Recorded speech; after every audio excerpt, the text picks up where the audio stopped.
Grateful you could stay on. I am Pious Kojo Backah. Now our stories. The Ghana Chamber of Telecommunications has cast doubt on the government's ability to meet its revised revenue target for E-levy.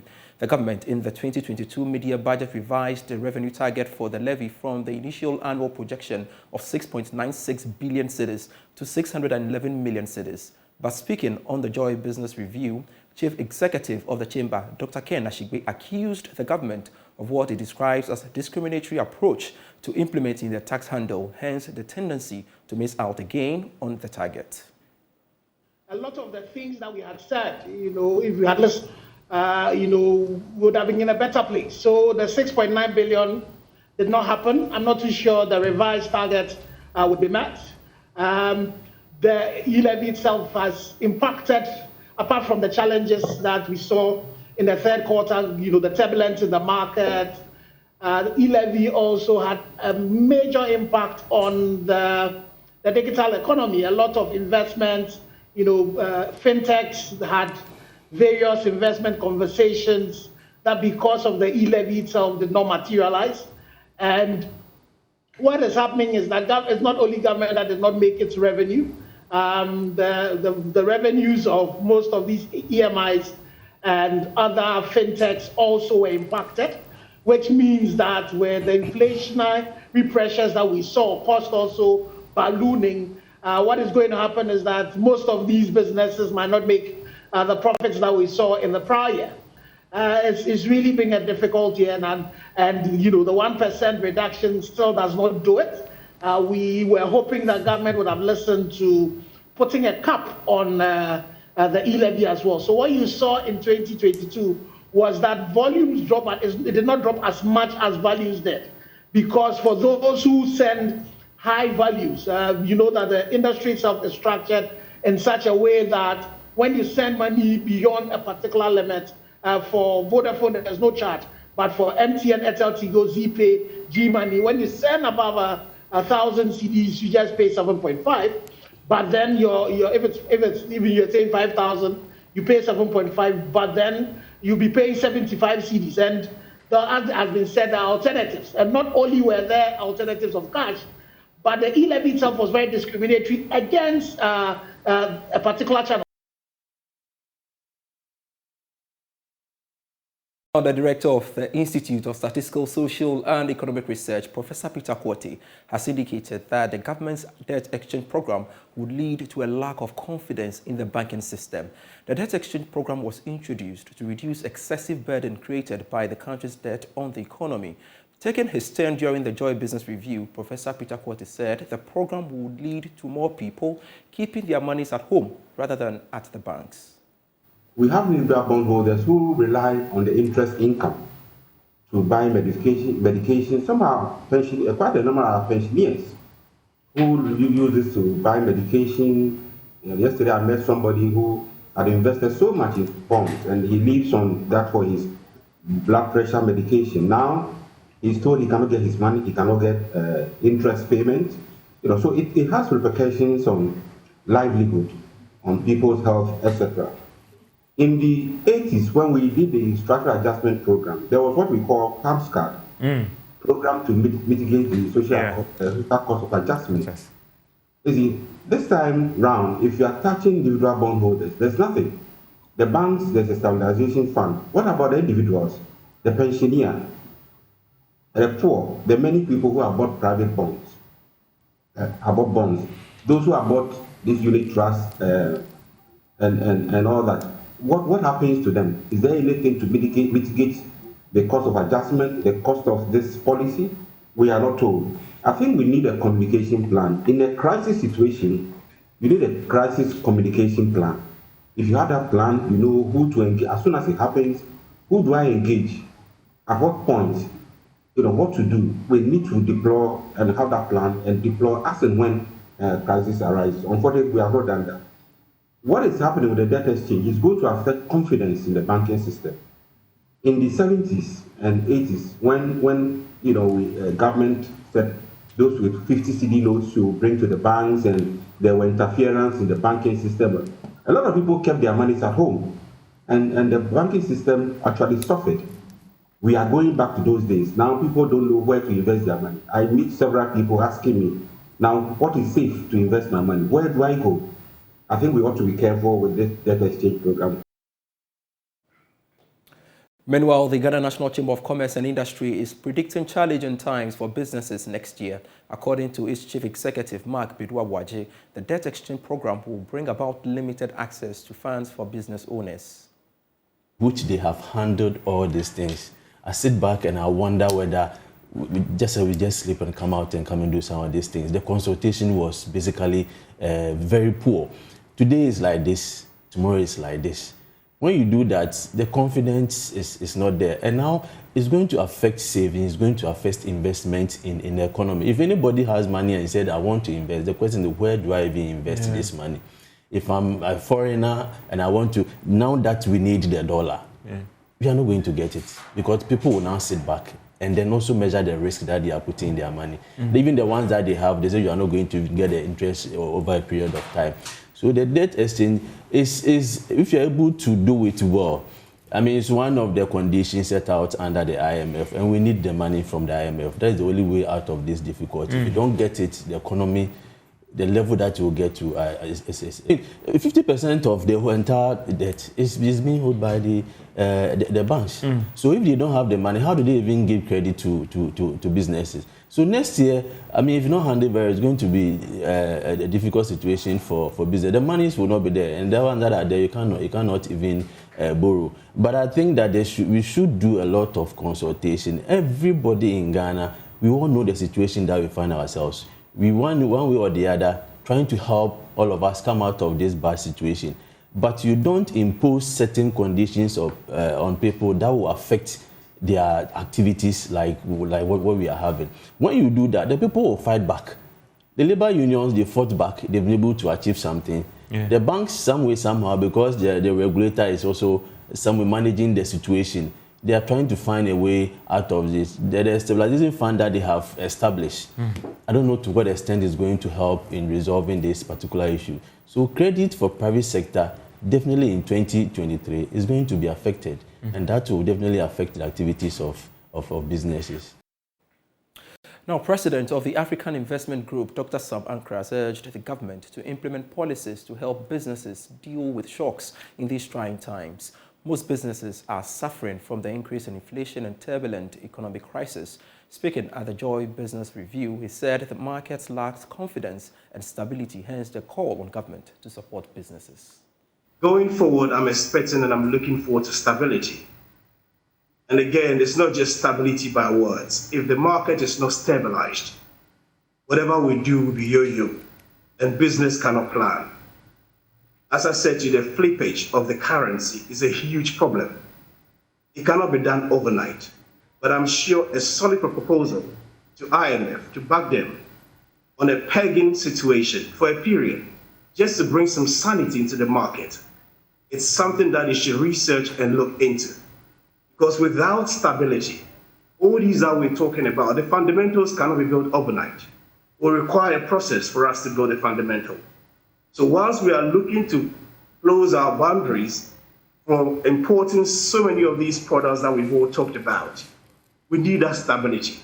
And from my point of view, I believe that if we look at stabilizing it where we can have the currency pegged for at least some years, 5 years even, and then sort out homegrown policies where we raise higher taxes on importation and give tax leeway to local production. Because just saying we're not giving forex to importers to import certain products, that's not solve the problem. It's not a policy. Anybody can get an export credit and come to the market and sell and then buy the dollars from the black market and put a payback after it's been sold. So we need to look critically, well-researched policies, as earlier on said, and then work by it. It's not going to happen overnight. But when a broad picture is laid, when a long-term vision is outlaid before us, I am very sure that people will support and buy into it. But if we keep on doing these ad hoc measures, where we are firefighting, there's this issue here, we tackle it a bit, and again, our lackadaisical approach to expert advice is unbelievable. Well, Executive Director of Synergy Ghana, Mike Kobler, is projecting difficult times next year because global markets are shut to Ghana. However, anticipates the International Monetary Fund will come to the rescue of the country. Well, I'll say that 2022 was a turbulent year. A number of things, just that we thought that we're coming out of COVID and the global economy was bouncing back. We had the Russia-Ukraine war coming in. Seriously, the economy, together with policies that we were not very sure about, that were kicked in, caused significant challenges for the market. I mean, there were very few restructuring opportunities. There were very few corporate fundraising. It was very difficult to attract investment into the country.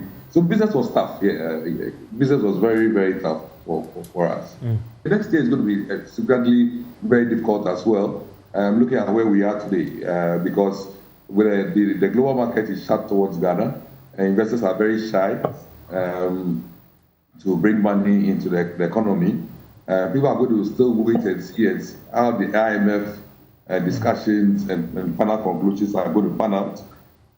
It's going to be very, very difficult, but we are hopeful that once the IMF its program is finally concluded and the uncertainties that has bedeviled the whole country now is quite setting, things will begin to evolve. On the individual level, for individuals who have bought these government bonds who are not going to get any payments for next year, it's going to have significant publicity on people. There are pensioners who all that they do are buying drugs and using these returns from investments to cushion themselves in retirement. I sit on the university that about a third of its budget is financed through the returns that we get from bonds. And if we are not going to get any return, we expect that next year will be quite challenging as well. You're still watching the final edition of Business Live here with me, Pious Kojo Backah, for the year 2022. We're taking a short break. When we return, we've got more for you. Please stay. Hello, welcome back. This is still Business Live with me, Pious Kojo Backah. We continue with the rest of our stories, and the Ghana Statistical Service has indicated that recent reduction in transport fares and fuel could slow the rate of inflation in the coming months. It follows concerns that general price levels have been impacted with these developments after November inflation rate hit 50.3%. But the service insists that it takes time for these happenings to impact the inflation rate. Professor Samuel Kobnenim is government statistician and has been speaking on PM Express Business Edition. Anybody who wants to have a conversation on whether the end is in sight, as I indicated, the first thing is, let's look at our historical data. Let us look at the current happening. And I started by saying that this is the first time we are seeing a 9.9% jump. So if you look at the historical data, as I indicated to you, we saw something like that in 2000.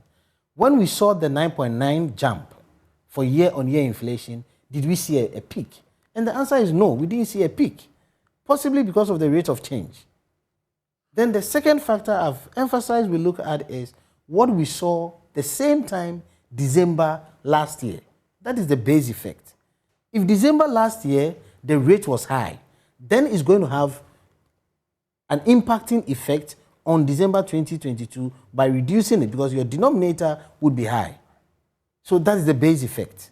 Then the third one, which I indicated, is what is happening with the indirect factors. So what is going to happen to exchange rate? What is going to happen to interest rate? So until you have these conversations, we shouldn't be talking based on what we think, what opinion is. But let's look at the numbers and then we can.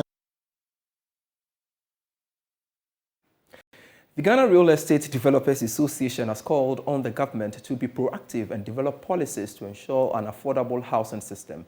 Speaking to Joy Business, Executive Secretary Samuel Amegaibo said the failure of successive governments to implement tailored policies on housing has left real estate developers with no option but to acquire expensive loans and deal with complicated land systems. This, it says, has made the cost of housing expensive. There are solutions, and the solutions currently are in silos, lying on certain desks. We have the Building and Road Research Institute. which for me, because I'm on the management board, I'm very much aware of a lot of things that they have done in the past, but they have been ignored and completely forgotten. They cannot continue to spend money in putting into researches which are not being used. So we need to get back to them, which the current minister I know has engaged them. But sometimes it ends there. You engage them, they talk, and that's the end. We need to move beyond the talking. That's why I explained in the room that we are talking too much and acting less. But there's a lot of solutions within that if we bring all of them to the table and everybody's commitment is assured, a lot of things will change, especially from government. I think somebody made that statement that there's no way we can do any affordable housing in the country without the support of government. You can do and you get to a point, but to really, really achieve affordability, you need government. Policy direction and some capital injection and certain considerations, things about land, even how to access cheaper funding. The way government comes at the end of the year to read budget and allocate certain amount of money, we may have to allocate certain money to the housing sector. You understand? If we don't commit ourselves to some of these things, the talking will continue and will achieve nothing. That is my problem. Clear. I mean, they themselves are aware that they are not doing enough. It's just that we have sat down successively, not this government alone, in succession. We have sat down and have allowed this thing to overwhelm us. And we have gotten to a point where we are hitting crisis. Let me now take you to the Ashanti region, where some residents in Kumasi say Ghana is going through the economic crisis due to institutional embezzlement and uncompleted government projects. They are, however, entreating the government to remedy the situation by cutting expenditure, instituting a common pricing system for traders, and sustaining forward prices. Love FM's Clinton Yabua has more in the following report. The 2022 political and economic year has been challenging from all angles, with inflation rising as high as 50%. The transportation industry reeled under exorbitant fuel costs. Illegal mining became topical as the activity continued to wreak havoc. 2022 has been an interesting year, with ranges of issues affecting the very lives of the ordinary Ghanaian. We took to the streets of Kumasi in a review of the year from the perspective of the ordinary Ghanaian. Some believe the year has been a tough one, citing high taxes, which they say are crippling their businesses under a very high cost of living. Under review the memeka say afi nyoma mu yede ekwan a nyoma sika nwunu no enye dia sika nke betimi dia ye adwuma be se 10 no ne de adwuma baako so ne ye be ya ye ko ho ye nwie da mo nwene oman no ma politicians o mo nwene ma na galamse no so de ko mekromu a ofe o ma sensuo no kura a wo ye ho hwe a enye yi tie be sere se ye nyina ye moa ye nyina ye vigilant. 2022 has been a difficult year because me and Joe 3 meals a day square no, I can't take it. Basic pay. The last year was 4%, this year 7%. It was not enough for us. The taxes is too much. See, taxes on goods, even we those who collect salary, the taxes on it is very, very huge. So all these things have to come down. I think all this, if these things come down, it will help us. E-levy is so. E-levy is a slab. I did which is fairly a mention.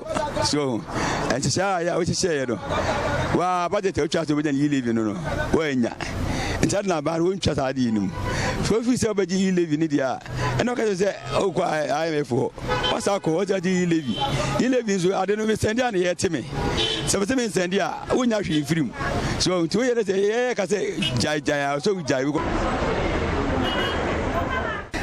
Beginning in the na Rebecca say normal na eko ye kakra na edru baabi no na say niema san kakra yenkoti a dollar obi ase dollar but yenim say Ghana has cedi ni yedi ntina dollar no na yenti ase yi 2023 ya ekosimi niema bi wo ha mpemfo no mo ben nkura no omo behwe na omo aka ho asem se omo de omo nan besi form no. Reporting for Joy News, Clinton. Yeah. And it's been a joy come your way with Business Life throughout the year. I am Pious Kojo Backah. For more news, log on to myjoyonline.com/business. We shall resume next year. See you. Bye-bye.